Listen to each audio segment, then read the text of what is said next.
Hello.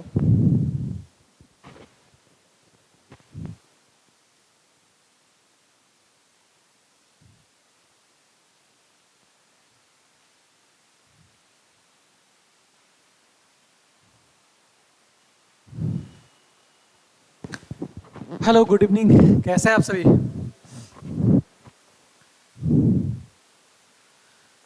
सभी को good evening. कैसे हैं आप सभी?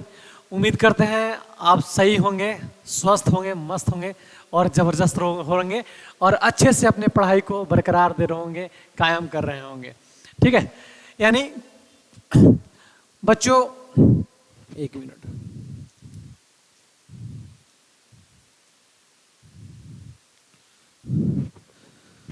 हाँ बच्चों, आपने पिछले क्लास में शायद पढ़ा था सेल के बारे में। हमने सेल पढ़ा रहा था और सेल के बारे में हमने कुछ कुछ आपको एक खास बातें बताई थी कुछ। लेकिन वही खास बात को लेकर कुछ अब हम उस पंक्तियाँ को थोड़ा सा आगे की ओर बढ़ाएंगे। ठीक है। जहाँ तक हम लोगों ने पढ़ चुका था वही चीज़ को हम वही कार्यक्रम को क्या करेंगे, आगे बढ़ाएंगे। ठीक है। चलिए स्टार्ट करते हैं। और हम लोग थे बाबू, जहाँ तक हमको पता है, हम शायद पढ़ा रहे थे आपको सेल, और सेल में आप लोग को पढ़ा रहे थे कोशिका की संरचना जो है लगभग हो चुकी थी। यानी कोशिकाओं की संरचनाओं के बारे में हम लोग पढ़ चुके थे कि कोशिका की संरचना जो है वो कैसी होती है। ये सारे के सारे आप सभी को मतलब डिस्कस हमने कर दिया था क्लास में। और आप सभी को बता दूं कि ये जो सेल का जो लेक्चर है ये फाउंडेशन बैच के लिए है ना। कुछ बच्चे ऐसे गाइड कर रहे हैं जैसे कि मतलब क्लास 9th का नहीं, 9th का नहीं है, मतलब 9th का भी लेवल पे पढ़ सकते हैं आप लोग, लेकिन हाँ ये फाउंडेशन बैच का सेल का चैप्टर है। ठीक है। और इसको जो है हम अपने तरीके से इसको आज अध्ययन करेंगे। हम पढ़ रहे थे बाबू सेल।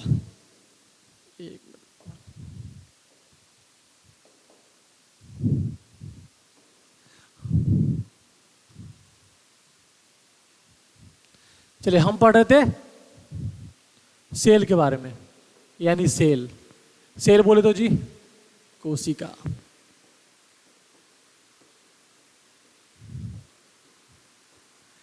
और कोशिका में हम सभी पढ़ रहे थे बाबू कोशिका झिल्ली के बारे में। ये शायद हम लोग को पढ़ाना था कोशिका झिल्लियों के बारे में। पढ़ा था कि कोशिका झिल्ली क्या होती है, कैसे कैसे इसका विकास होता है, क्यों होता है।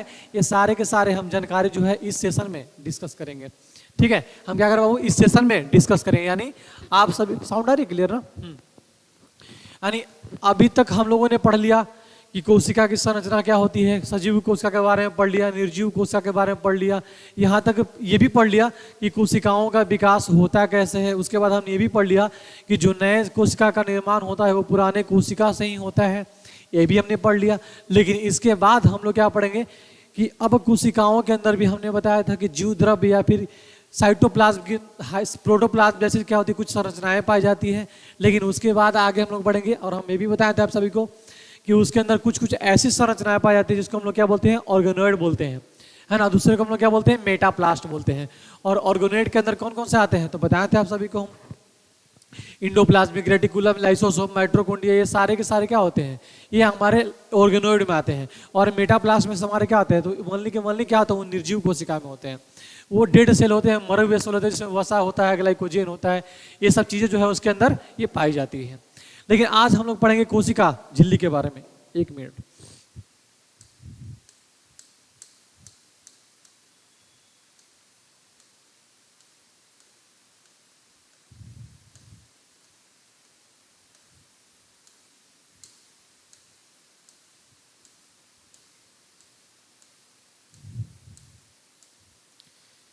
देखिए ये हमारा कोशिका झिल्ली नजर नहीं आ रहा है, चलो कोई बात नहीं, हम डायग्राम बना देंगे वैसे।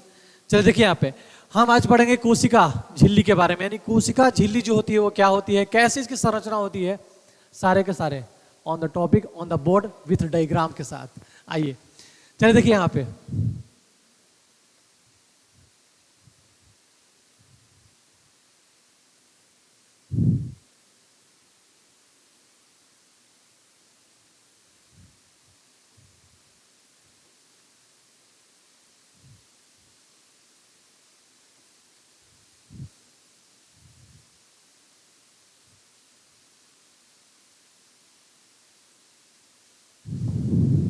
एक मिनट समय दीजिए, बस बना ही रहा हूँ।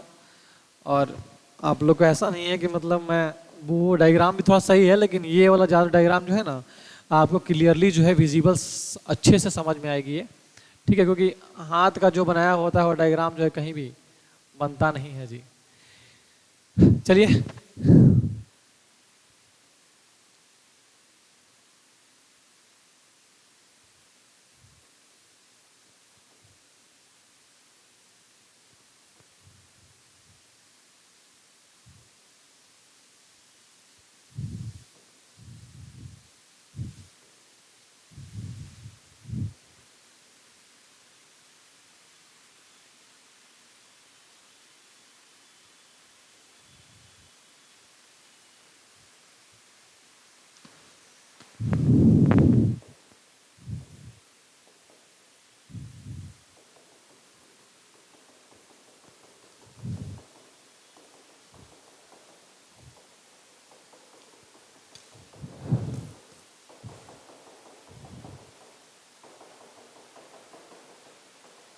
चलिए ये देख रहे हैं, ये हम लोग का लगभग बाबू सेल मेम्ब्रेन का पिक्चर है, यानी कोशिका झिल्ली का क्या चाहिए बाबू, पिक्चर है, ठीक है।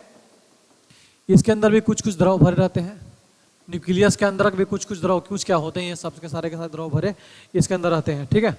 अब देखते हैं, अब हम इसको दर्शाएंगे कि आखिर ये है क्या। तो ये जो कोशिका झिल्ली जो होती है, कोशिका झिल्ली के सबसे बाहरी जो परत होती है इसको बोलते हैं हम लोग कोशिका, इसको क्या बोलते हैं जी, कोशिका भित्ति।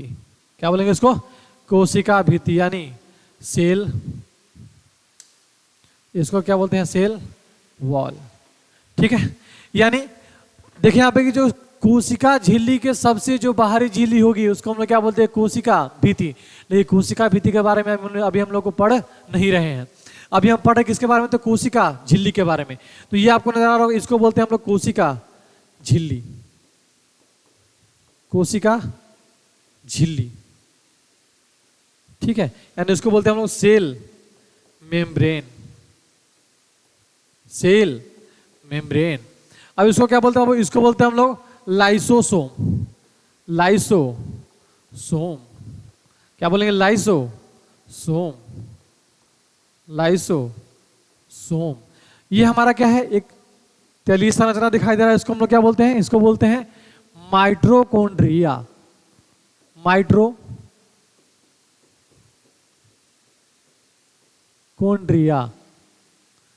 इसको क्या बोलते हैं, वो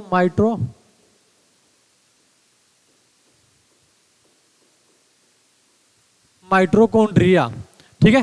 इसको क्या बोलेंगे, इसको बोलेंगे इंडोप्लाज्मिक रेटिकुलम, इंडोप्लाज्मिक रेटिकुलम, यानी उसको क्या बोलते हैं, अंतः प्रदवी जलिका, अंतः प्रदवी जालिका, ठीक है। यानी हमारे संरचना जो है कुछ सेल का जो है, सेल मेम्ब्रेन का जो लगभग ऐसा संरचना इसका होता है। यानी कहने का मतलब है कि पहला बात कि ये जो हमारा कोशिका झिल्ली है, ये हमारा कोशिका झिल्ली जो है इसकी जो संरचना होती है बिल्कुल कैसी होती है, तो इसकी संरचना जो होती है बिल्कुल, साउंड क्लियर है ना, कोशिका झिल्ली की जो संरचना होती है वो कैसी होती है, तो बिल्कुल ये सजीवों की तरह होती है। इनकी जो संरचना है बिल्कुल सजीवों की तरह होती है, यानी कोशिका झिल्ली की संरचना जो है सजीवों की तरह होती है, यानी सजीवों की तरह होती है, सजीवों की तरह होती है। और एक तरीके से सजीव कहने का मतलब क्या, तो सजीव मतलब लिविंग थिंग्स, यानी जिसके इसके अंदर का जितने भी क्या आ जाएंगे, तो लिविंग ऑर्गेनिज्म, यानी लिविंग ऑर्गेनिज्म, ठीक है। यानी कहना चाह रहा है कि तो सजीवों की तरह क्या होती है बाबू, तो कोशिका झिल्ली की संरचना होती है, यानी कोशिका झिल्ली की जो संरचना होगी बिल्कुल किसकी तरह होगी, तो एकदम सजीवों की तरह होगी। और सजीव क्या होते हैं, तो आप सभी को पता होगा कि सजीवों का जो संरचना होता है बिल्कुल क्या होते हैं, तो सजीव होते हैं, मतलब बिल्कुल भी इसमें क्या होती है, जान प्राण होती है। यानी कहने का मतलब यह है कि ये जो कोशिका झिल्ली जो होंगी ये पादप और जंतु दोनों कोशिकाओं में पाए जाएंगे। यानी कोशिका झिल्ली जो होगी, यानी कोशिका झिल्ली जो होगी पादप कोशिका झिल्ली जो होगी पादप तथा जंतु कोशिका पादप तथा जंतु कोशिका दोनों में पाए जाएंगे, दोनों में पाए जाएंगे, पाए जाते हैं, फिर पाए जाएंगे, पाए जाते हैं। यानी कहने का मतलब क्या है, यहाँ पे क्या बोल रहा है कि जो इसकी संरचना नजर आ रहा है, ये हमारा जो सेल मेम्ब्रेन है, ये है क्या बाबू, तो एक तरीके से सजीव कोशिका है, और सजीव कोशिका में कौन कौन आते हैं, तो पादप और जंतु भी आते हैं। यानी कहने का मतलब यह है कि सजीवों जो पादप होंगे और जो जंतु होंगे, ये दोनों के बीच में क्या पाई जाएगी, ये दोनों के बीच में संरचनाएं पाई जाएंगी। क्या पाई जाएंगी, संरचनाएं जो है इसके अंतर्गत पाए जाएंगे। ठीक है, यानी पादप कोशिका भी और जंतु कोशिका के अंतर्गत ये दोनों के अंदर क्या पाए जाएंगे, तो सेल मेम्ब्रेन पाए जाएंगे। कोई दिक्कत यहाँ तक किसी को, कोई दिक्कत यहाँ तक किसी को? यानी कोशिका झिल्ली जो होगी पादप कोशिकाओं एवं जंतु कोशिकाओं दोनों कोशिकाओं में पाई जाएगी, और बिल्कुल जी संरचना इसकी जो होगी बिल्कुल सजीवों की तरह होगी, इसमें निर्जीव की नहीं होती बात। ठीक है, यानी देख रहे हैं कि कोशिका के सबसे बाहरी झिल्ली, यानी क्या बोले कि कोशिका के सबसे बाहरी झिल्ली, कोशिका ही एक तरीके से है आपका बाबू, तो कोशिका के सबसे बाहरी झिल्ली को हम लोग क्या बोलते हैं, कोशिका भित्ति बोलते हैं। और कोशिका भित्ति जो होती है ये सिर्फ और सिर्फ पादपों में पाए जाते हैं। यानी कोशिका भित्ति जो यहाँ पे लिख सकते हैं कि कोशिका भित्ति जो होगी, एक एक पॉइंट बढ़िया से पढ़ा रहे हैं बाबू, बढ़िया से पढ़िएगा। कोशिका भित्ति, कोशिका भित्ति केवल, कोशिका भित्ति केवल पादप कोशिकाओं में पाए जाते हैं।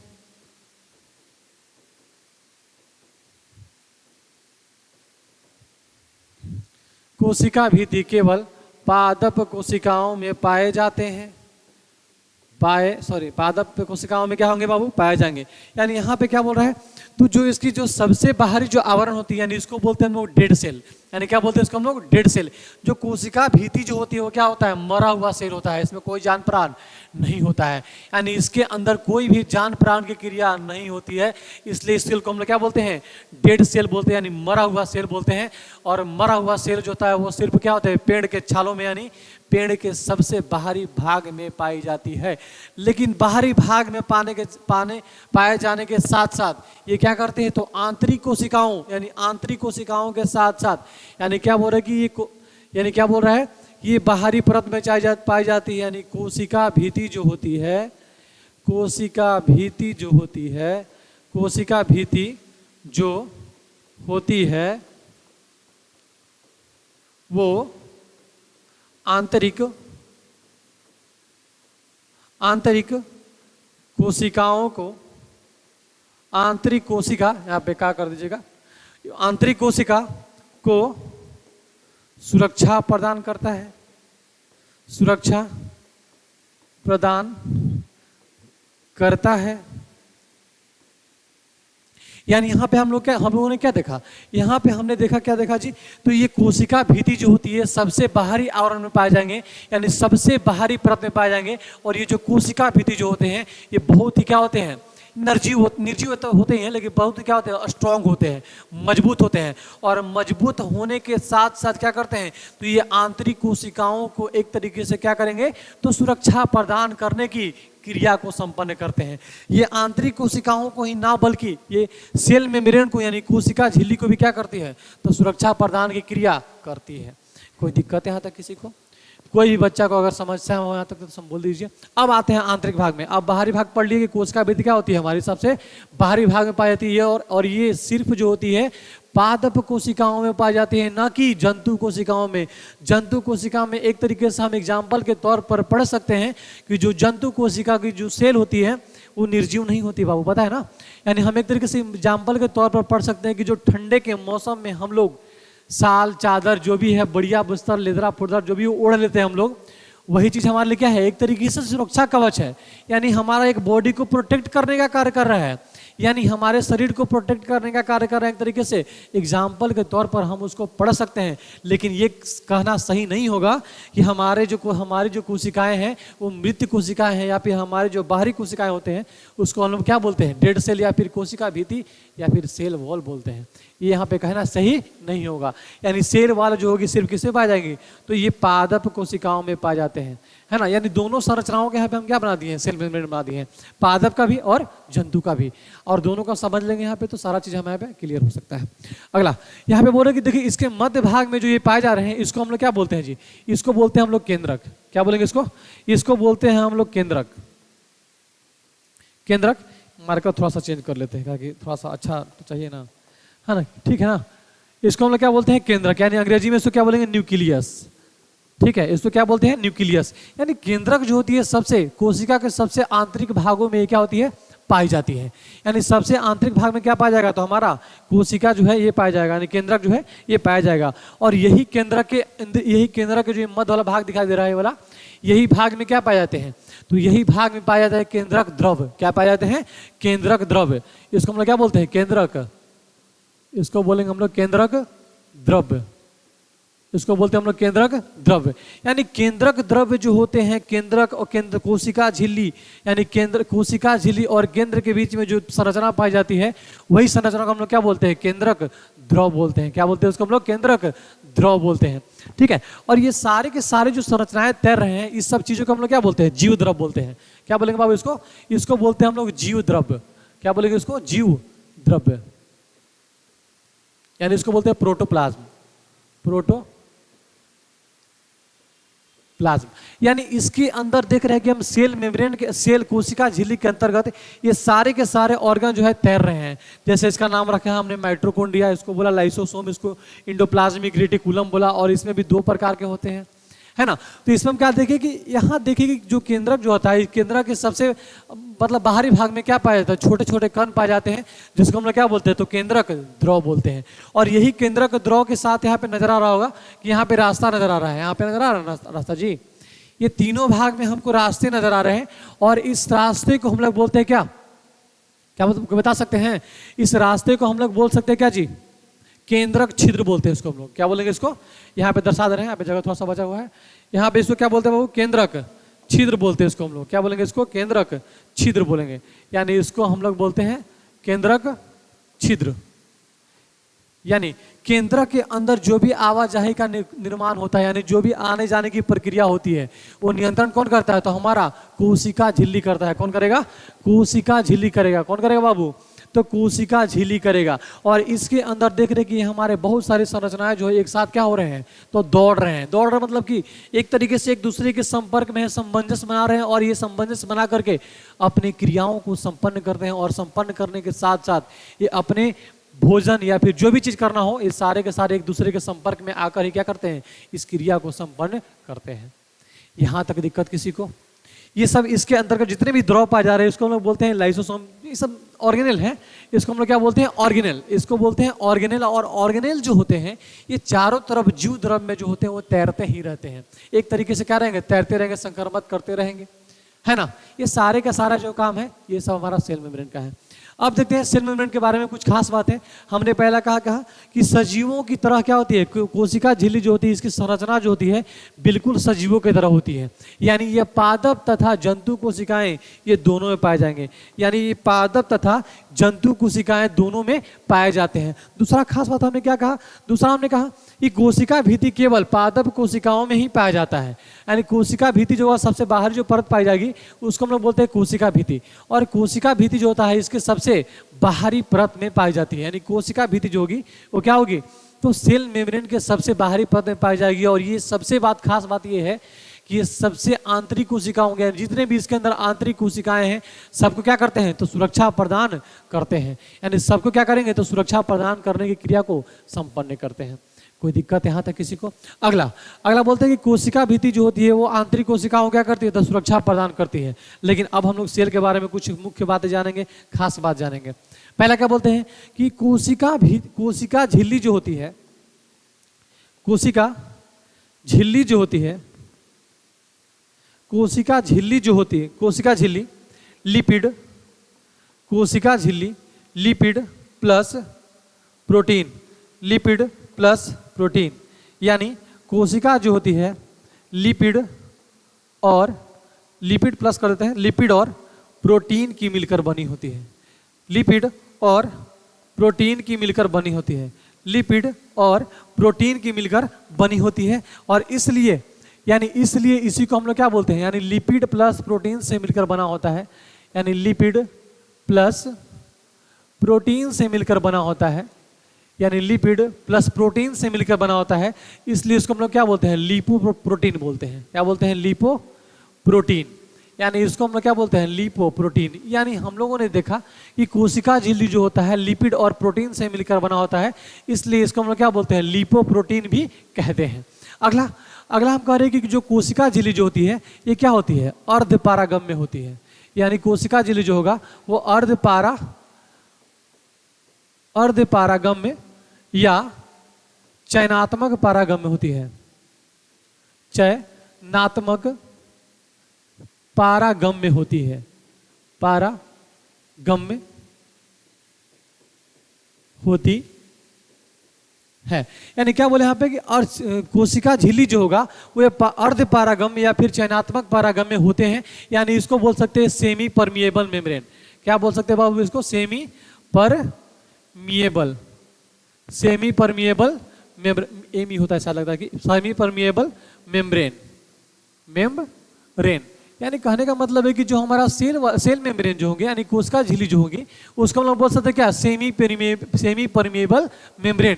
यानी अर्ध पारागम्य या फिर उसको हम लोग क्या बोलते हैं, चयनात्मक पारागम्य इसकी संरचना जो है होती है।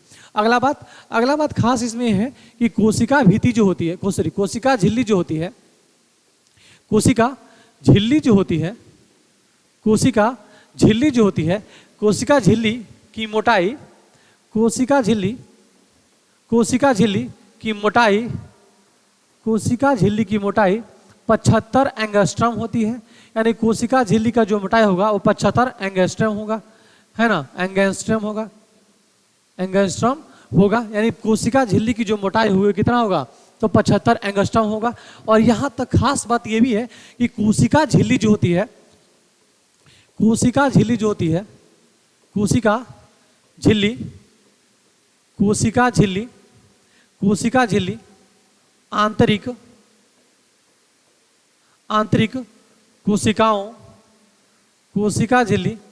आंतरिक कोशिकाओं एवं केंद्रक को सुरक्षा प्रदान करता है, केंद्रक को सुरक्षा प्रदान करता है। यानी हमने यहाँ पे क्या कहा कि कोशिका झिल्ली जो होता है वो आंतरिक कोशिकाओं को क्या करेगा, तो सुरक्षा प्रदान करता है। और आंतरिक कोशिकाओं को नहीं बल्कि ये केंद्रक को भी क्या करता है, तो सुरक्षा प्रदान करता है। लेकिन इसमें भी खास बात यह है कि केंद्रक के अंदर, यानी केंद्रक के अंदर आने जाने वाले पदार्थों को, आने जाने वाले पदार्थ को नियंत्रण करता है, आने जाने वाले पदार्थों को नियंत्रण करता है। यानी इसमें हमने क्या कहा, खास बात यहाँ पे ही था कि कोशिका, एक बार पढ़ लेते इसको, फिर से हम देख लेते हैं इसको थोड़ा सा एक बार फिर से। देखिए पहले हमने क्या कहा कि कोशिका झिल्ली जो होती है हमारी एक सजीव संरचना है। कैसी संरचना है बाबू, तो सजीव संरचना है, जिसके अंतर्गत हम इसमें पढ़ते हैं कि प्लांट और एनिमल्स, यानी प्लांट सेल और एनिमल सेल, ये इसके अंतर्गत दोनों सेल पाए जाते हैं जो कि बिल्कुल भी क्या होते हैं, सजीव होते हैं। क्या होंगे जी, बिल्कुल भी सजीव होते हैं। यानी पादप तथा जंतु दोनों कोशिकाओं में पाए जाते हैं। और क्या बोले कि कोशिका भित्ति, यानी कोशिका झिल्ली की सबसे बाहरी परत जो होगी उसको हम लोग क्या बोलते हैं, तो कोशिका भित्ति बोलते हैं। क्या बोलते हैं, कोशिका भित्ति। और यही कोशिका भित्ति जो होती है आंतरिक कोशिकाओं को सुरक्षा प्रदान करने की क्रिया को संपन्न करती है। एक मिनट थोड़ा सा पानी पी रही।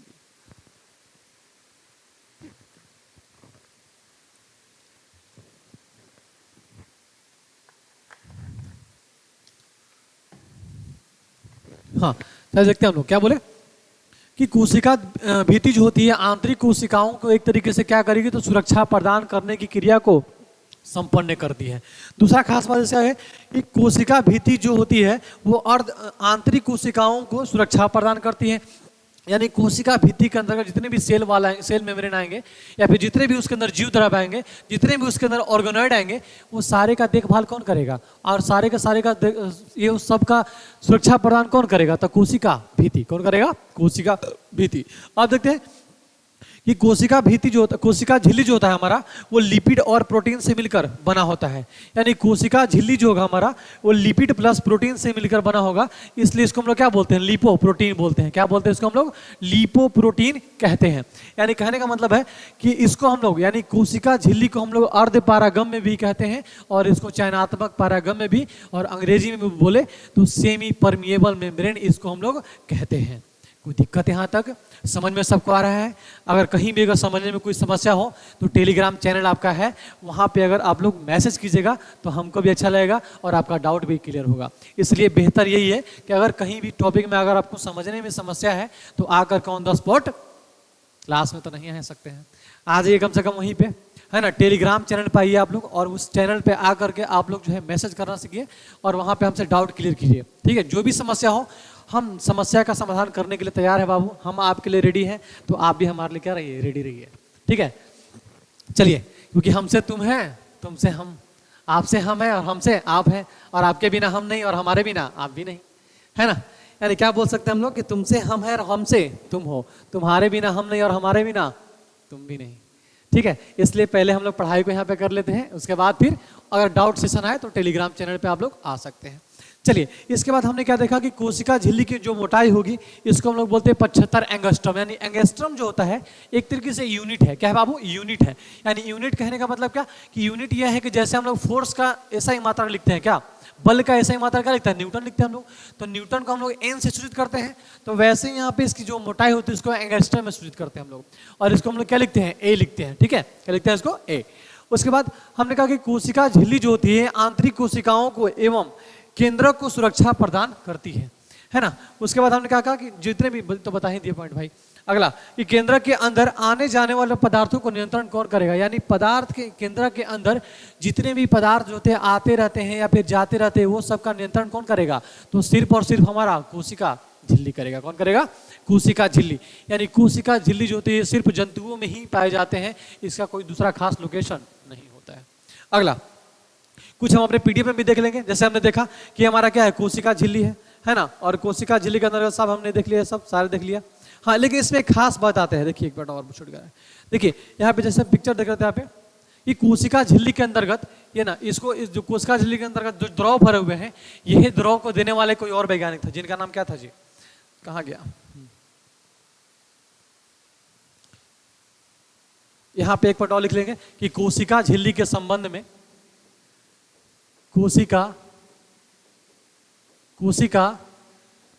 झिल्ली के संबंध में, कोशिका झिल्ली के संबंध में तरल मोजाइक मॉडल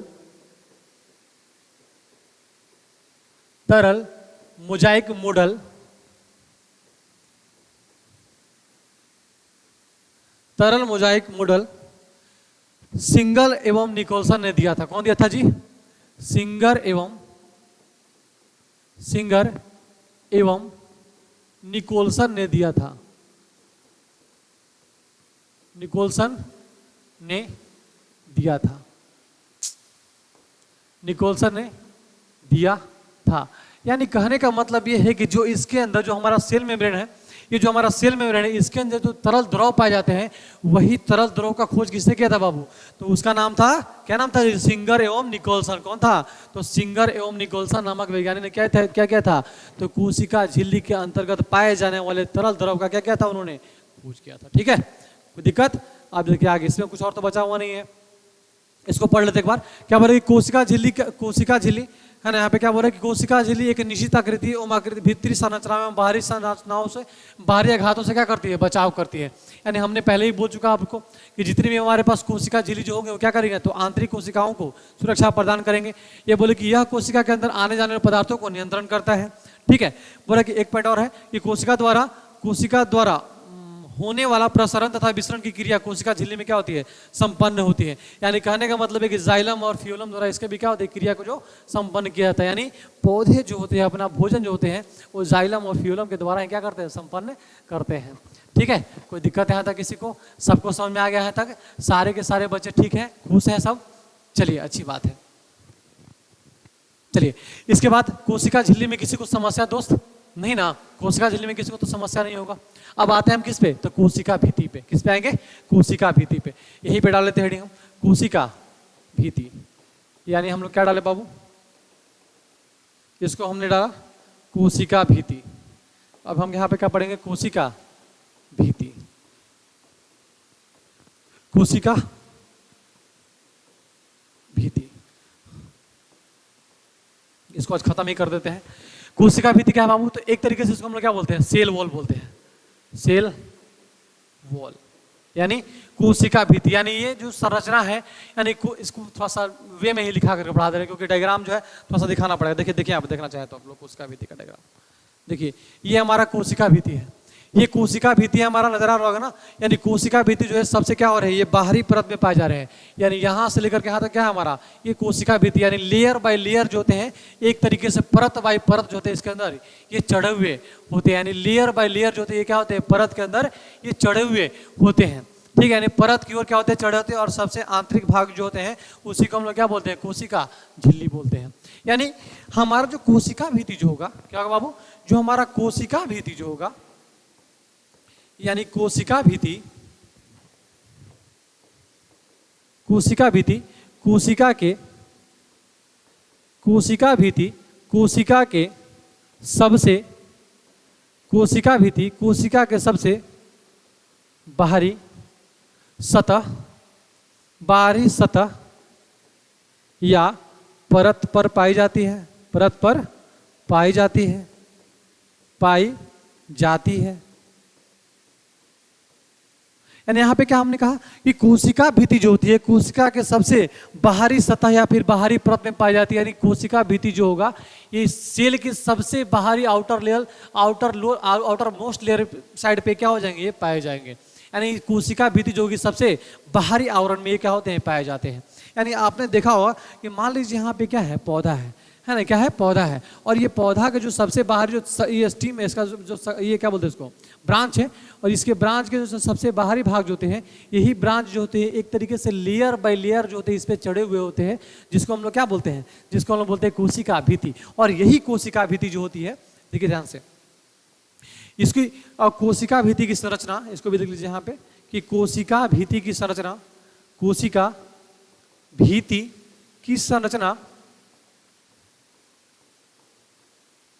संरचना निर्जीव होती है, निर्जीव है ना, निर्जीव होती है। यानी इसमें कोई भी जान प्राण नहीं रहेगा। यानी सबसे इसकी बाहरी जो परत होती है बिल्कुल भी से जान प्राण कुछ भी नहीं होता है। इसका सेल जो है लगभग धीरे धीरे मरते ही जाते हैं। अगला हमने क्या कहेंगे, तो कोशिका भित्ति जो होती है बना किस चीज का होता है बाबू, तो ये बाबू कोई पूछ देगा आपसे, हम यहाँ पे ये नहीं पूछ रहे कि पादप की कोशिका भित्ति किस चीज की बनी होती है, हमने यहाँ पे ये पूछ रहा हूं मैं कि कोशिका भित्ति किस चीज की बनी होती है। तो यहाँ पे हम लोग बोल सकते हैं कि कोशिका भित्ति जो होती है, ये कोशिका भित्ति जो होती है cellulose, cellulose, hemicellulose, hemicellulose, pectin, pectin एवं काइटिन की बनी होती है, एवं काइटिन की बनी होती है। यानी कोशिका के भित्ति की बात करें तो सेलुलोज, हेमी सेलुलोज, पेक्टिन और काइटिन की मिलकर ये बनी होती है। अब यहाँ पे कुछ पूछा जा सकता है आपसे क्वेश्चन कि पादप की कोशिका भित्ति किस चीज की बनी होती है, तो पादप की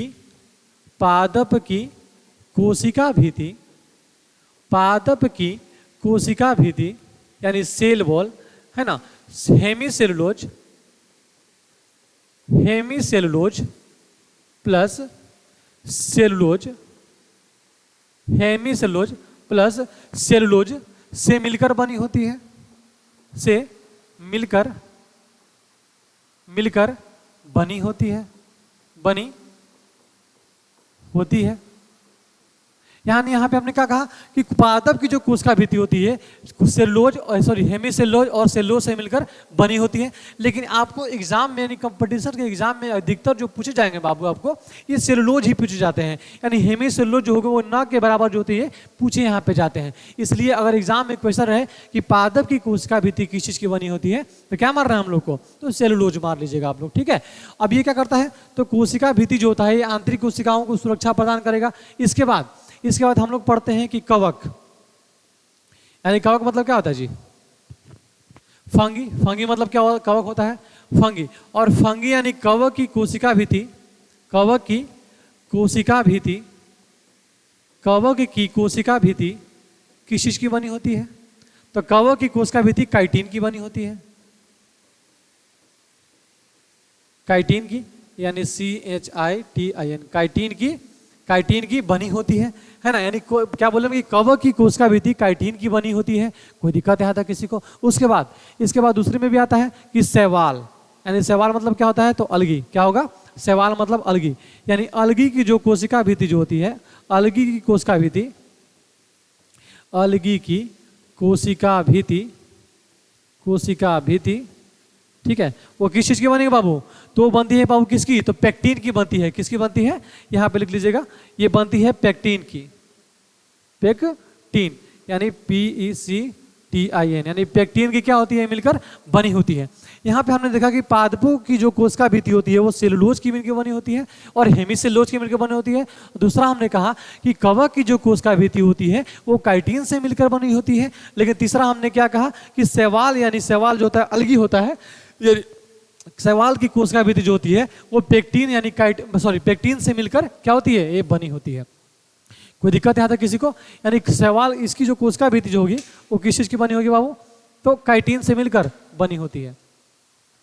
एक मिनट, काइटिन से मिलकर बनी होती है। यहाँ तक किसी को समस्या, अगर किसी को समस्या है तो बता सकते हैं हमको, नहीं ना। चलिए आगे बढ़ते हैं हम। रिफ्लेक्शन आ रहा है कुछ,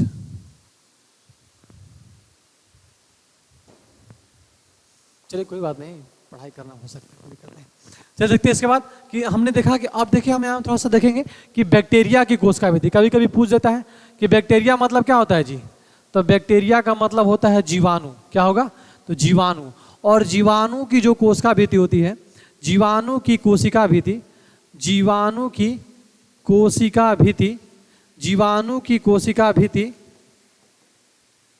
किस चीज की बनी होती है, तो जीवाणु की कोशिका भित्ति जो होती है वो पेंटीडिग्लिकन की बनी होती है, पेंटीडिग्लिकन की मिलकर बनी होती है।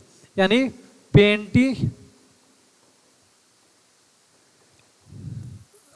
पेंटीडिग्लिकन के मिलकर बनी होती है, यानी बैक्टीरिया की कोशिका भित्ति जो होती है वो पेंटीडिग्लिकन से मिलकर बनी होती है। यहाँ तक अगर किसी बच्चे को समस्या है तो बता सकते हैं। इस बार एक बार फिर से रिपीट कर लिया जाए इसको। चलिए आते हैं, चलिए फिर से देखते हैं इसको। सेल में यानी देखा कि हमारा क्या है, एक कोशिका यानी कोशिका झिल्ली है, यानी क्या हमारा कोशिका झिल्ली है। और कोशिका झिल्ली का संरचनाएं जो कुछ होती है ऐसे आकार की होती है। यानी कोशिका झिल्ली के सबसे जो बाहरी परत होंगे, यही बाहरी परत को हम लोग क्या बोलते हैं, इसको बोलते हैं सेल वॉल। क्या बोलेंगे इसको हम लोग, सेल वॉल। यानी जो आपको बाहरी परत नजर आ रही है आपको, इस परत को हम लोग बोलते हैं सेल वॉल, जो कि सबसे बाहरी भाग में ये पाई जाती है। और ये इनकी जो संरचना होती है ये बिल्कुल भी निर्जीव होती है, इसमें कोई भी जान प्राण नहीं होता है ना, इसमें कोई भी जान प्राण नहीं होता है। लेकिन कोशिका भित्ति के अंतर्गत हमारे क्या आते हैं, तो कोशिका झिल्ली आते हैं। और कोशिका झिल्ली ही नहीं बल्कि इसके अंदर बहुत सारे ऐसे जीव द्रव्य हैं जो कि हमारे संरचना, जैसे कि ऑर्गेनोइड हमारा हो गया, माइटोकॉन्ड्रिया हो गया, लाइसोसोम हो गया, एंडोप्लाज्मिक रेटिकुलम हो गया हमारा, है ना। उसके बाद हमारा क्या हो सकते हैं, तो एंडोप्लाज्मिक माइटोकॉन्ड्रिया हमारा हो गया, तो रसधानी भी हो सकते हैं। ऐसे बहुत सारी चीज़ जो है क्या हो सकता है, सेंट्रोसोम हो जाएगा हमारा, है ना। ये सारे के सारे जो होते हैं इसमें अंदर, इसके अंतर्गत क्या होते हैं, तैरते ये रहते हैं, ठीक है।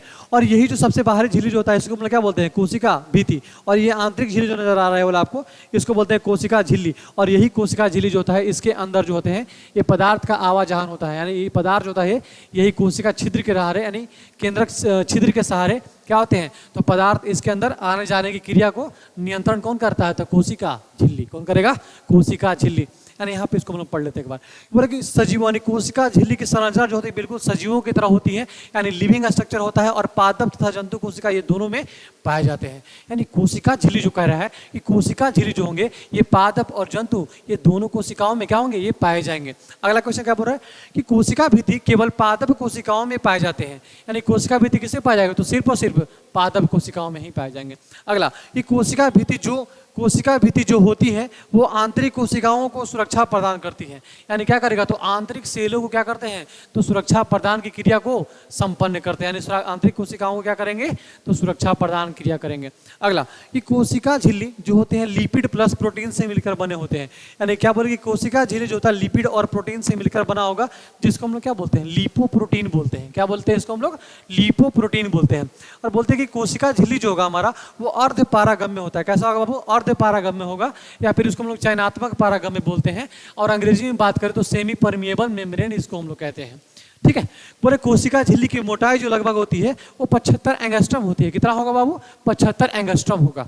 उसके बाद कहा कि कोशिका झिल्ली जो होती है आंतरिक कोशिकाओं एवं केंद्र को सुरक्षा प्रदान करता है, यानी आंतरिक को तो करेगा ही लेकिन साथ साथ केंद्र को भी क्या करता है, तो सुरक्षा प्रदान की क्रिया को संपन्न करता है। अगला क्वेश्चन, अगला मतलब पॉइंट, केंद्र के अंदर आने जाने वाले पदार्थों को नियंत्रण कौन करेगा, तो कोशिका झिल्ली। बोले कोशिका झिल्ली के संबंध में तरल मोजाइक मॉडल किसने दिया था, तो निकोलसन एवं सिंगर ने। यानी सिंगर कोई गायक नहीं है, भोजपुरी गायक नहीं है, ठीक है, ये एक वैज्ञानिक है, साइंटिस्ट है, जिन्होंने तरल मोजाइक मॉडल का कुछ सिद्धांत दिया था। ठीक है, आगे देखो कोशिका भित्ति, यानी कोशिका भित्ति कोशिका के सबसे बाहरी भाग में पाई जाती है, बाहरी परत में पाई जाती है, और कोशिका भित्ति की संरचना बिल्कुल कैसी होती है, तो निर्जीव होती है। और ये जो कोशिका भित्ति जो होती है वो क्या करती है, तो एक तरीके से आंतरिक कोशिकाओं को सुरक्षा प्रदान करने की क्रिया को क्या करती है, संपन्न करती है। यानी आंतरिक कोशिकाओं को क्या करेगी, तो ये सुरक्षा प्रदान करती है, यानी आंतरिक कोशिकाओं को क्या करेगी, तो सुरक्षा प्रदान करती है, यानी आंतरिक कोशिकाओं को क्या करेगी, तो सुरक्षा प्रदान की क्रिया करेगी। और क्या होते हैं, और इनकी जो सतह होती है बिल्कुल क्या होती है, कठोर होती है। यानी कोशिका भित्ति की जो सतह होगा बिल्कुल क्या होता है, तो कठोर होता है, यानी हार्ड होता है इसमें, तभी तो आंतरिक कोशिकाओं को सुरक्षा करेगा। और मान लीजिए सैनिक हमारे बॉर्डर पर लड़ने गए हैं, और आप लोग जो है अब बंदूक लेके गई हुए नहीं किए हैं, तो कैसे लड़ेंगे जी, लड़ पाएंगे, कभी नहीं लड़ पाएंगे, क्योंकि जब वहाँ जाएंगे तो उनके लिए क्या होना चाहिए, स्ट्रॉन्ग होना चाहिए, मजबूत होना चाहिए उनका। और मान लीजिए वहाँ पे चले गए और लड़ने ही नहीं आ रहा, उनका बंदूकें चलाना नहीं आ रहा है, तो मरबे न करेंगे जी। इसलिए पहले ही से क्या कर रहा है, उसको तैयार करके रहना है हमको। आगे क्या हो रहा है हमारा, कि जो पादप की कोशिका भित्ति होती है वो हेमीसेलुलोज और सेलुलोज से मिलकर बनी होती है। यानी हम बात करें पहले कि कोशिका भित्ति किस चीज की बनी होती है, तो कोशिका भित्ति जो हमारा होगा सेलुलोज, हेमीसेलुलोज, पेक्टिन और काइटिन से मिलकर बने होते हैं। अगला, पादप की कोशिका भित्ति हेमीसेलुलोज और सेलुलोज से मिलकर बनी होती है। लेकिन अगला पार्ट भी क्या कर रहा है कि कवक, यानी कवक जो बोलते हैं फंगी यानी क्या कवक, और कवक की कोशिका भित्ति किस चीज की बनी होती है बाबू, तो काइटिन से मिलकर बनी होती है। अगला कि शैवाल की कोशिका भित्ति किस चीज की बनी होती है, तो पेक्टिन की बनी होती है। उसके बाद हमने लास्ट कहा कि बैक्टीरिया की कोशिका भित्ति किस चीज की बनी होती है, तो हमने कहा कि पेंटिडिग्लिकन की बनी होती है। आज यहां तक समझने में अगर किसी को भी कोई समस्या है तो बता सकते हैं। किसी को कोई समस्या नहीं दोस्त, तो आज इतना ही तक रखते हैं। फिर आज 2 टॉपिक हमने क्लियर करा, और अगले दिन भी धीरे धीरे पढ़ना है, क्योंकि सिलेबस बहुत ही लंबा है, और इसको on the point on the topic पढ़ा जाए, धीरे धीरे पढ़ा जाए तो मजा आता है। ठीक है, और हाल ही फिलहाल में आप लोगों का क्रैश कोर्स जो भी वो भी स्टार्ट होगा, 10th बोर्ड वाले का और 12th वाले का भी स्टार्ट होगा। इसलिए आप लोग तैयारी करते रहिए। तब तक के लिए सभी को आप सभी को मेरे तहे दिल से थैंक यू, धन्यवाद। आप इतना हम सभी को सपोर्ट करते हैं, थैंक यू। और अच्छे से पढ़िए, मन लगाकर पढ़िए और पूरी लगन के साथ पढ़िए। तब तक के लिए आप सभी को धन्यवाद, थैंक यू, जय हिंद।